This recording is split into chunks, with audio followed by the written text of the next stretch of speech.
Los objetivos de la presentación, en primer lugar, es buscar los signos clínicos que nos ayudan a definir el síndrome anémico. En segundo lugar, debemos de interpretar los resultados del laboratorio, debemos de buscar ciertos datos que nos ayudan a clasificar los tipos de anemia y en base a ello nos ayudan a orientar el diagnóstico que estamos buscando. En tercer lugar, debemos de comprender los mecanismos de absorción y de metabolismo del hierro. Y por último, saber qué debo de darle al paciente para que mejore su estado de salud. Comenzamos con pie derecho y vamos con un caso clínico. Recuerda que de las opciones solamente una es la opción correcta. Éxitos.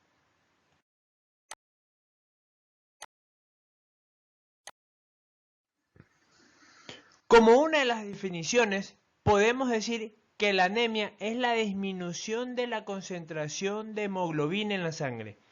Pero un paciente anémico tiene otras complicaciones, otras patologías que derivan de esa disminución de hemoglobina de la sangre. Recordar que existen muchos parámetros. Vamos a coger la siguiente tabla como diagnósticos de referencias. Y decimos que un adulto, varón, tiene anemia cuando su cifra de hemoglobina es por debajo de 3. En las mujeres no embarazadas, la cifra de hemoglobina debe ser menor de 2. En las mujeres embarazadas, dependiendo del trimestre, entre el primer y tercer trimestre, es debajo de 11. Pero si viene una mujer embarazada en su segundo trimestre de gestación, decimos que tiene anemia cuando tiene una cifra de hemoglobina menor de 10.5. En los niños entre 6 y 14 años, con cifras de hemoglobina menores de 12. Y en los niños hasta los 6 años, con cifras de hemoglobina menores de 11.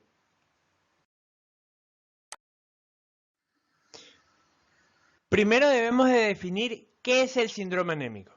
Y este síndrome anémico tiene datos generales, que son la palidez cutáneo-mucosa, la astenia, la debilidad, la fatiga ante los esfuerzos débiles.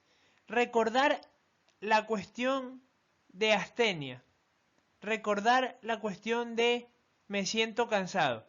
Es verdad que si uno se levanta va a tener sueño, va a estar cansado, pero esta persona se levanta y está cansada, va al trabajo y está cansada, en el trabajo está cansada y a lo que regresa de la casa también está cansada. Eso debe llamarnos la atención. Como segundo lugar, tiene datos a nivel del sistema cardiovascular, los cuales son las palpitaciones y puede existir un soplo sistólico. Recordar la taquicardia que realizan estos pacientes, secundario a qué? A que el corazón debe de bombear más sangre para oxigenar bien los tejidos. A nivel neurológico, tenemos las cefaleas, los vértigos, las alteraciones a nivel del sensorio, las alteraciones visuales y esa desorientación del paciente. Y por último, debemos de recordar que en las mujeres existen alteraciones del ritmo menstrual. Dentro de los mecanismos compensatorios, debemos de saber esta reacción medular. Entender que el cuerpo responde a esta baja hemoglobina, ya que ésta no lleva oxígeno a los tejidos. Entonces va a haber una hipoxia.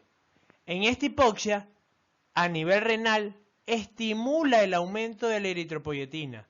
Este aumento de eritropoyetina va a actuar en la eritropoyesis medular y por ende va a aumentar la formación de reticulocitos de hematíes jóvenes.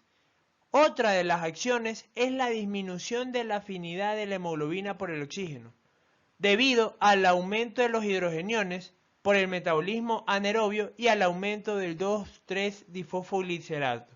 También recordar que aumenta la frecuencia cardíaca. Todos estos mecanismos, ¿para qué? Para que se oxigenen mejor los tejidos.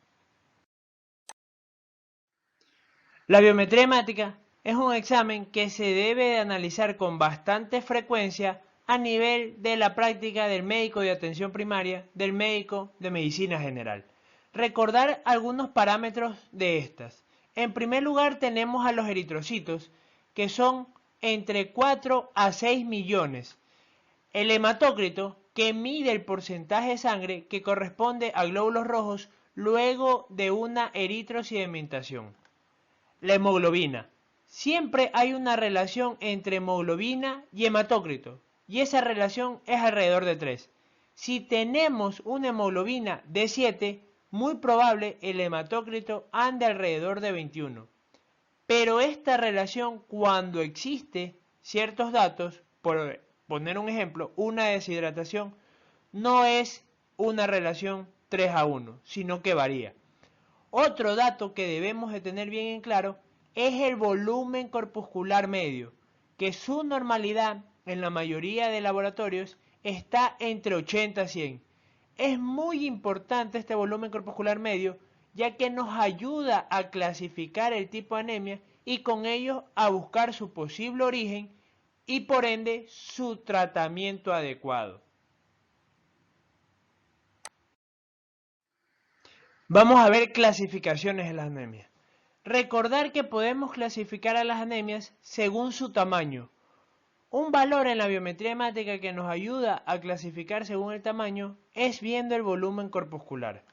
También podemos ver o clasificar a las anemias de acuerdo a la respuesta de la médula ósea. ¿Cómo lo vamos a ver? Viendo el índice reticulocitario. Y dividimos a las anemias en regenerativas, o sea que la médula responde a la disminución de la hemoglobina, a la hipoxia de los tejidos, o poder tener una anemia arregenerativa, cuya médula ósea no está respondiendo correctamente o no está respondiendo en nada a la disminución del oxígeno en los tejidos. También podemos clasificar a las anemias según el mecanismo que origina. Puede ser por una producción disminuida, por un aumento en la destrucción y la vamos a llamar hemólisis. Recordar que los parámetros de hemólisis son, si me están hablando de anemia, entonces va a haber una hemoglobina baja, un hematócrito bajo. Dentro del glóbulo rojo, ¿qué hay? LDH. Si este se destruye, voy a poder medir el LH, entonces un LDH aumentado. La hemoglobina llega al hígado como bilirrubina indirecta para en este conjugarse. Como va a haber más hemoglobina que llegue, va a aumentar la bilirrubina indirecta. Y un parámetro que por lo general no se recuerda es la lactoglobina, que en las anemias hemolíticas va a estar disminuida. El tercer mecanismo de producción de las anemias es por las pérdidas hemáticas. Recordar sobre todo en mujeres jóvenes, una de las principales causas son las pérdidas ginecológicas y en varones puede haber una masa a nivel de intestino grueso, de intestino delgado.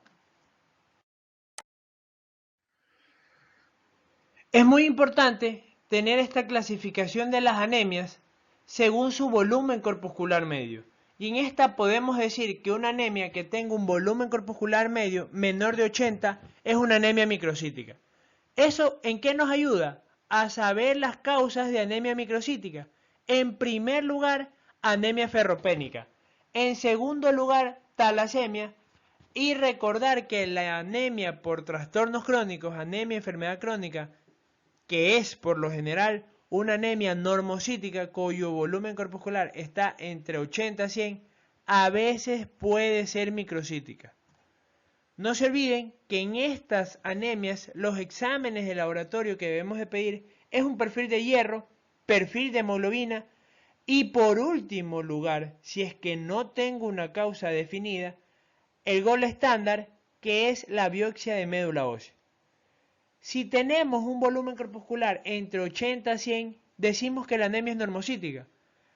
A la cabeza tenemos que la primera causa de anemias normocíticas es la anemia enfermedad crónica y es la segunda en frecuencia después de la anemia ferropénica. Otras patologías que me dan anemia normocítica es la anemia por enfermedad renal y la anemia de la aplasia medular. ¿Qué laboratorios debemos de pedir en estos pacientes? Una creatinina, un perfil tiroideo y por último, si no tenemos un diagnóstico claro o para definir una aplasia medular, la biopsia de médula ósea.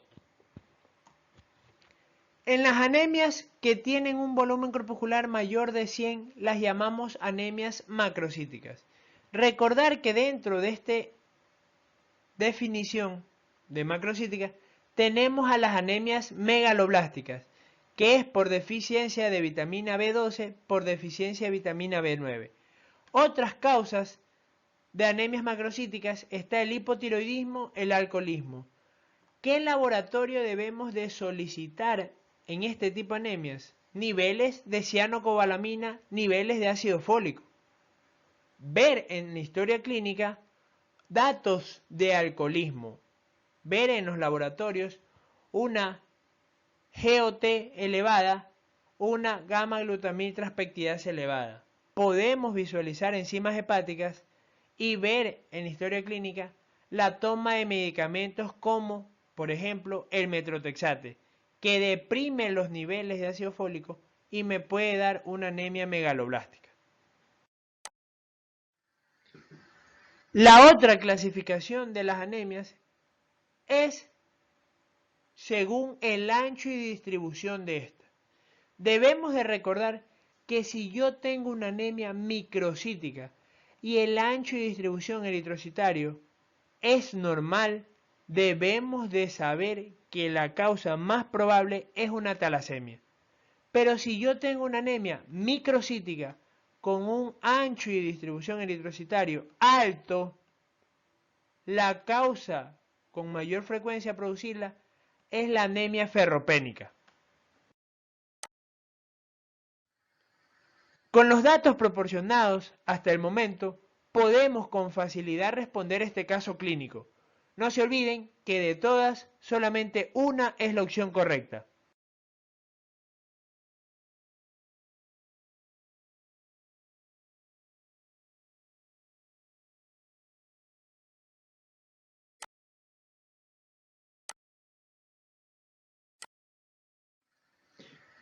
Ya decíamos que las anemias microcíticas es cuyo volumen corpuscular es menor de 80. La causa más frecuente de estas es la anemia ferropénica. Puede haber también fallas en la globina. No se olviden la mnemotecnia, que si uno tiene un globo y se lo va a dar a su enamorada, no se lo va a dar solo. Tiene que darle con un palito añadido. Hacemos una T debajo del globo y sabemos que el déficit de globina se llama talasemias. En tercer lugar, tenemos las fallas en el grupo N. Van a ser anemias sideroblásticas. Una regla mnemotécnica de las anemias microcíticas es TAILS, talasemias, anemia de la enfermedad crónica, iron déficit por sobrecarga o envenenamiento y las anemias sideroblásticas.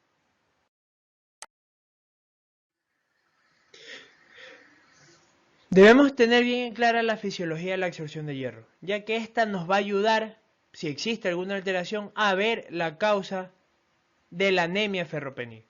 Recordar que la ingesta diaria de hierro en los alimentos es alrededor de 10 a 20 miligramos. Es muy importante saber que una buena ingesta me ayuda a prevenir el déficit por alimentación. En segundo lugar, recordar que la absorción del hierro se da sobre todo a nivel de duodeno, a nivel de yeyuno.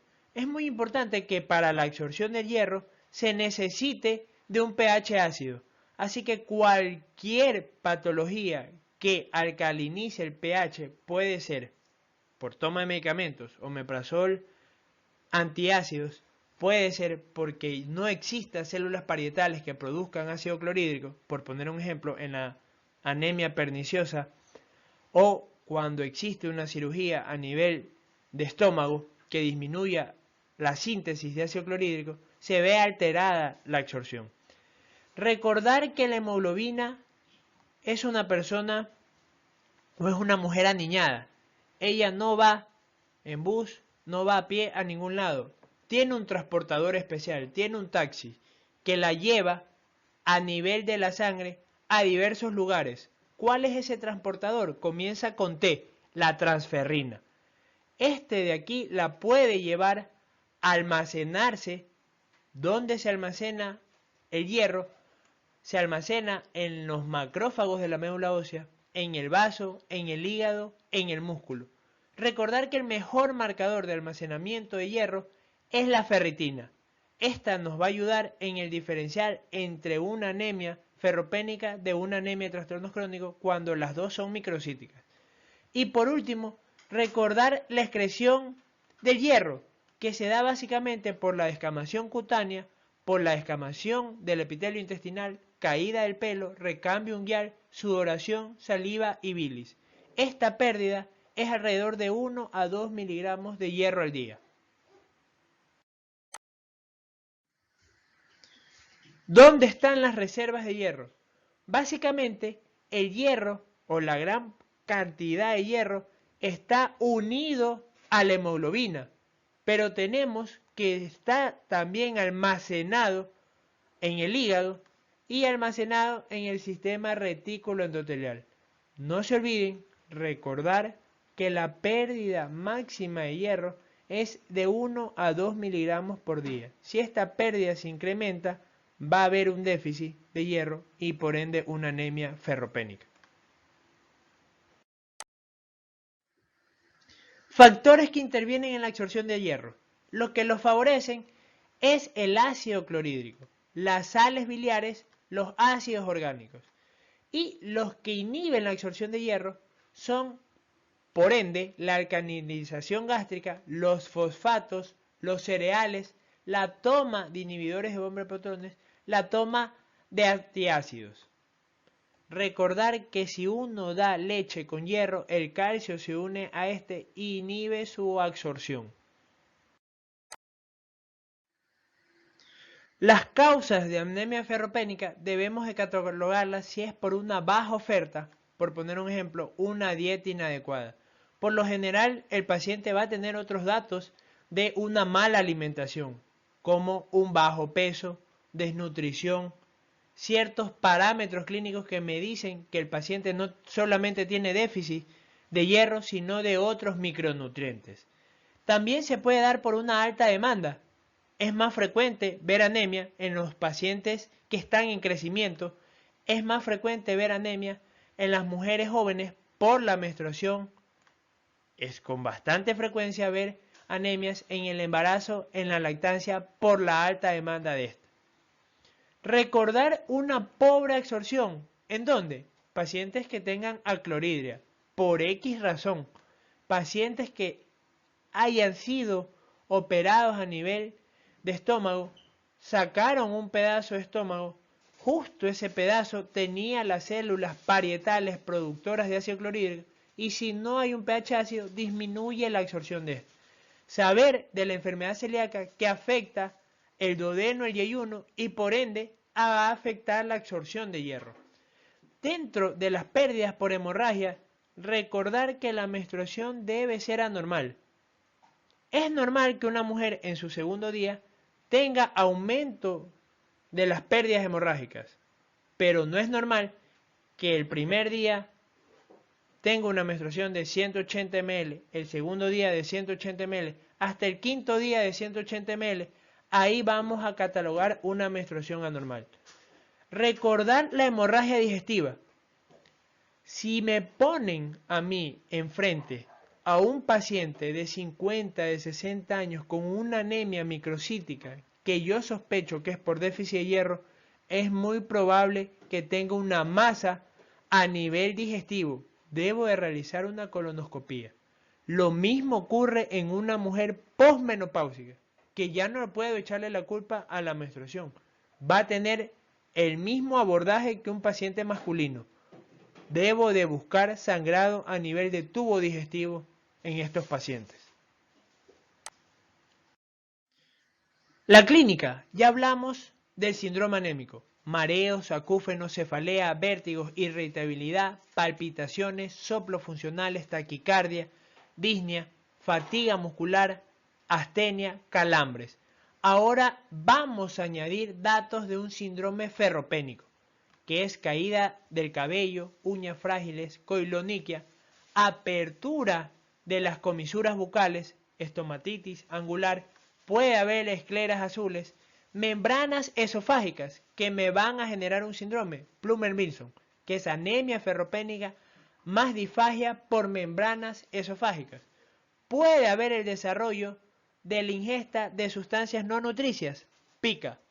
Y por último, un retardo en el crecimiento. Dentro de los exámenes adicionales, recordar estos de aquí. La ferritina es el mejor marcador para ver almacenamiento de hierro. Si yo veo ferritinas por debajo de 40, saber que hay déficit en el almacenamiento, muy probable una anemia ferropénica. Las plaquetas, la eritropoyetina, aparte de que estimula el crecimiento de los glóbulos rojos, también va a estimular el crecimiento de las plaquetas. Entonces va a haber una trombocitosis. Recordar la saturación de transferrina, que en anemias ferropénicas va a estar baja. La capacidad total de fijación de hierro, a menor hierro, más hambre por él, entonces la capacidad de fijación va a aumentar.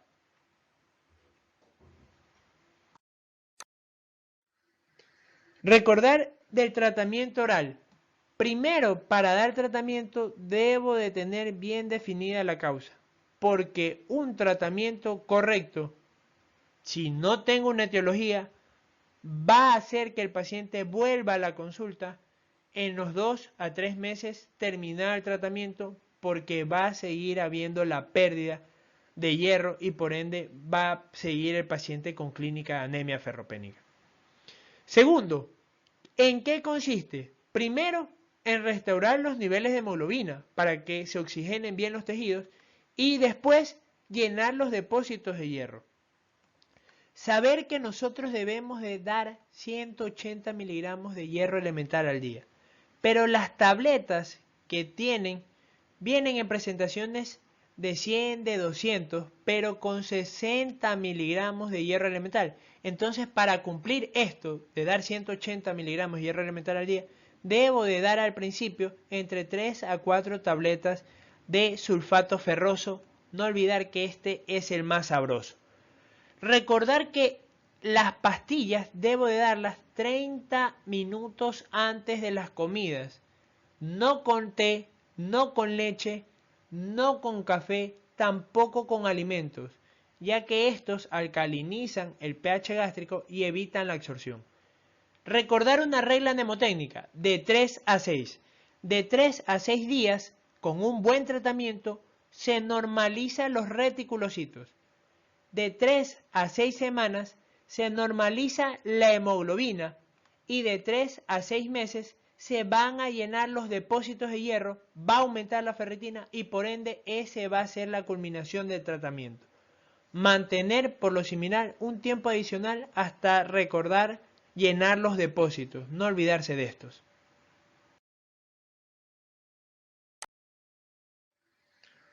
Lo que les decía, las tabletas por lo general vienen en presentaciones de 200, de 300, pero ¿cuánto de hierro elemental por día tienen? 65. Entonces eso nos obliga no a dar una tableta, sino a dar entre 3 a 4 comprimidos por día.